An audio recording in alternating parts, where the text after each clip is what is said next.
En Corea del Norte, un niño no solo aprende a leer, aprende a creer, abre un libro de texto y aprende que su líder, cuando tenía 3 años, ya sabía conducir, que a los 9 podía disparar 10 balas en 3 segundos, que desde siempre fue diferente. En otra casa, una familia ve la televisión, no eligen el canal, porque allí la realidad no se busca, se recibe. En otra parte, un joven sostiene su teléfono, parece un teléfono normal, pero en Corea del Norte, ese teléfono también puede estar mirándolo a él. Kim Jong-un no necesita estar en todas partes, ya está. En las escuelas, en las televisiones, en los teléfonos, en el miedo de las familias y quizás en el futuro de su propia hija. La pregunta no es solo cómo Kim Jong-un gobierna Corea del Norte. La pregunta es cómo un sistema puede entrar en la mente de un país entero. Esto no es solo la historia de un dictador, es la historia de una máquina diseñada para obedecer, vigilar y sobrevivir. Diciembre de 2011, Kim Jong-il había muerto y Corea del Norte tenía que poner a alguien al frente. 27 años, un rostro que casi nadie conocía, rodeado de generales que llevaban décadas en el poder. El problema no era la economía, no era el arsenal nuclear. El problema era más simple y más urgente. ¿Cómo haces que un país entero obedezca a un joven que todavía no ha demostrado nada? Detrás del mito, había un joven que había pasado parte de su adolescencia lejos de ese culto, en Suiza, jugando baloncesto, usando el mismo uniforme que todos. Un joven normal, demasiado normal.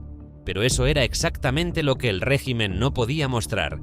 No podía presentarlo como alguien que todavía aprendía, como alguien que podía equivocarse. El poder no podía parecer algo que simplemente le cayó encima. Tenía que parecer algo que siempre lo estuvo esperando. Corea del Norte se llama a sí misma un estado socialista, pero cuando miras al centro del poder, lo primero que encuentras no es una ideología, es una familia: Kim Il-sung, Kim Jong-il, Kim Jong-un. 3 nombres, una sola sangre, un poder que no se ganó en las urnas, sino que pasó de padre a hijo. Y el régimen necesitaba que esa herencia pareciera algo más que una decisión familiar. La llamaron línea de sangre del monte Paektu, una forma de convertir la genealogía en destino, de decir, este poder no se eligió, estaba escrito desde antes, era una monarquía que no podía llamarse monarquía.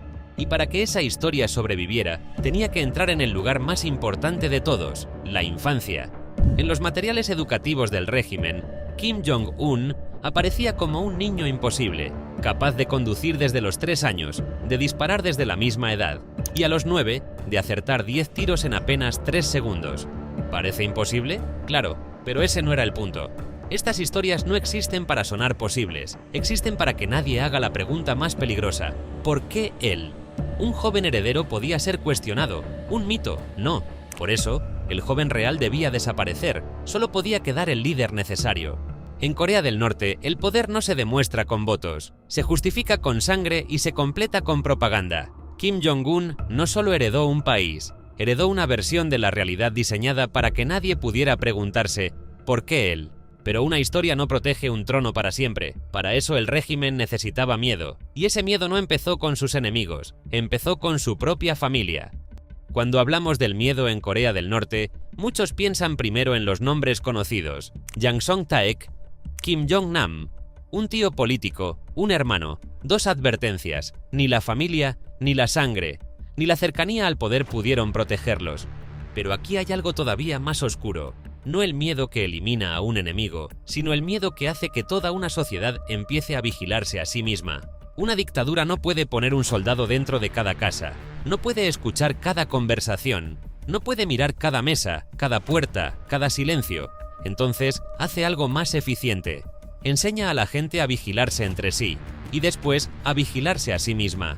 En Corea del Norte, esa prisión no siempre tiene muros. A veces tiene puertas de apartamento, reuniones semanales, familias asustadas y plazas donde todos aprenden a mirar en silencio. Empieza con el Inminban, la unidad de barrio. En Corea del Norte, la vigilancia no empieza siempre con la policía secreta, empieza en el vecindario. Varias familias son agrupadas en una pequeña unidad y al frente hay un responsable, un líder de barrio, el Inminbanjang. No es solo alguien del barrio, es el ojo del Estado dentro del vecindario. ¿Quién vive en cada casa? ¿Quién llegó de visita? ¿Quién se quedó a dormir? ¿Qué familia se volvió demasiado silenciosa? ¿Qué puerta se abrió a una hora extraña? En un sistema así, la vida privada deja de ser privada, pero vigilar al vecino no era suficiente. El régimen también necesitaba que cada persona aprendiera a vigilar sus propias palabras. Ahí entra la sesión de autocrítica.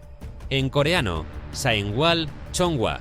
El miedo no termina cuando alguien puede denunciarte. A veces empieza cuando tú mismo debes denunciarte. Frente al grupo, una persona confiesa sus fallas, no haber trabajado lo suficiente, no haber mostrado la lealtad correcta, no haber seguido una instrucción con suficiente entusiasmo, pero no termina ahí. Es obligatorio señalar al menos una falta de otra persona. Obligatorio. Un amigo critica a un amigo, un compañero observa a otro compañero, y el silencio se vuelve sospechoso. La dictadura no necesita destruir todas las amistades, solo necesita hacer que cada amistad pueda convertirse en una denuncia. Pero el régimen fue más lejos. El castigo por asociación, la culpa que no termina en una sola persona. El miedo se vuelve más cruel cuando ya no amenaza solo tu cuerpo, amenaza a las personas que amas. En Corea del Norte, una falta política no siempre termina en el individuo. Puede alcanzar a los padres, a los hijos, a generaciones enteras. Esto no es solo castigo, es política de rehenes. Si hablas, tu familia puede pagar. Si escondes algo, tu familia puede pagar. Si no denuncias, tu familia puede ser sospechosa. Y así, el amor se convierte en una razón para vigilar.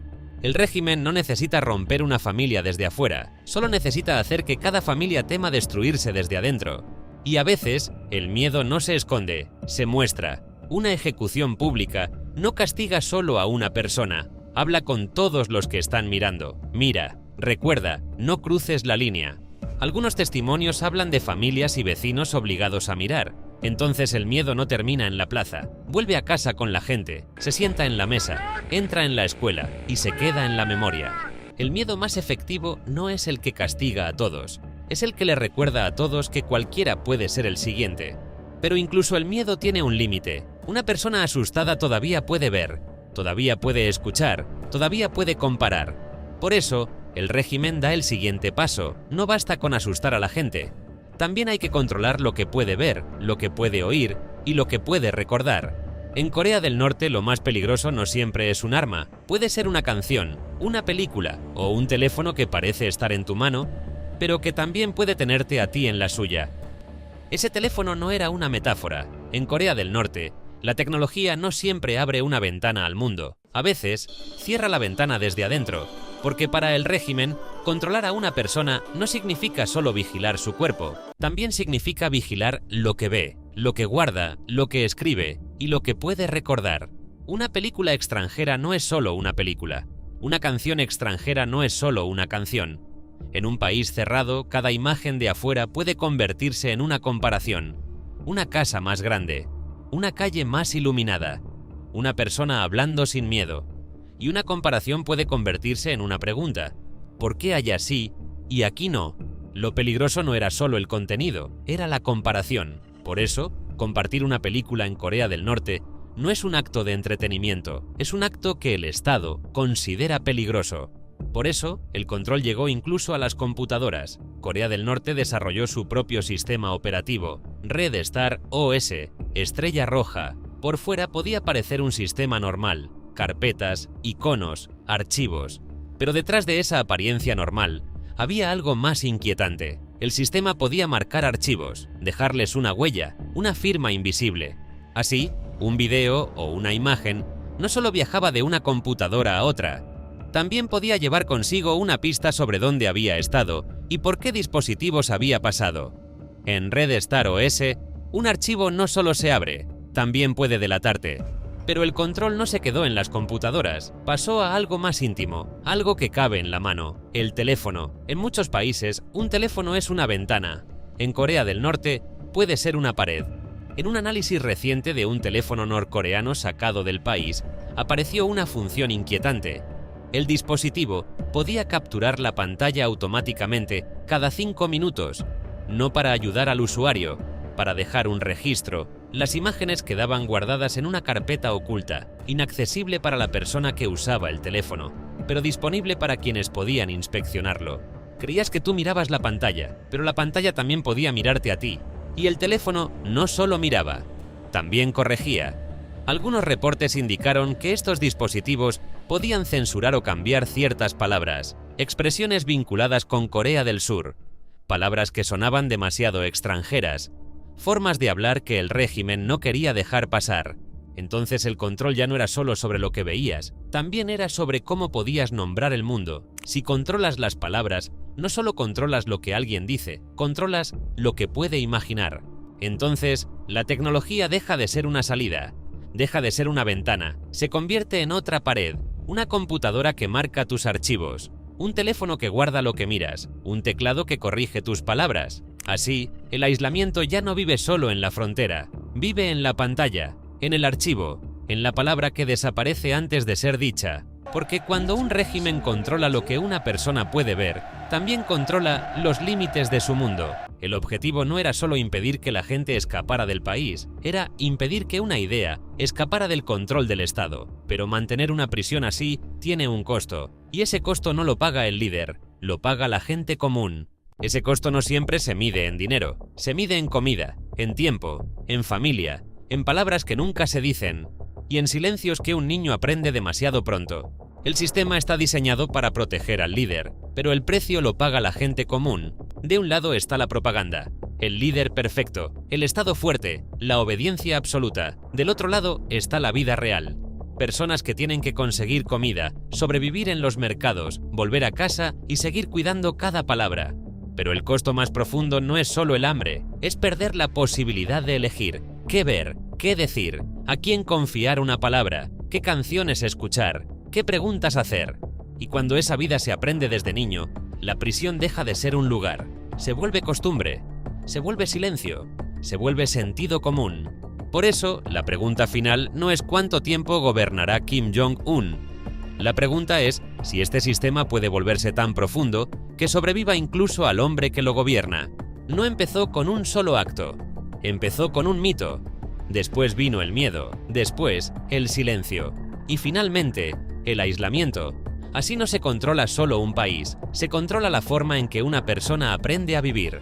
Y por eso cuando el mundo mira a la hija de Kim Jong-un, no solo mira a una posible heredera, mira una pregunta: ¿puede una prisión aprender a heredarse? Tal vez lo más inquietante de Corea del Norte no es que un hombre controle un país, es que el país haya sido entrenado para seguir obedeciendo, incluso cuando ese hombre ya no esté. Porque una dictadura puede morir con un líder, pero un sistema, si entra lo suficiente en las escuelas, en las casas, en los teléfonos, en las familias y en la memoria, puede aprender a sobrevivir, y esa es la verdadera prisión.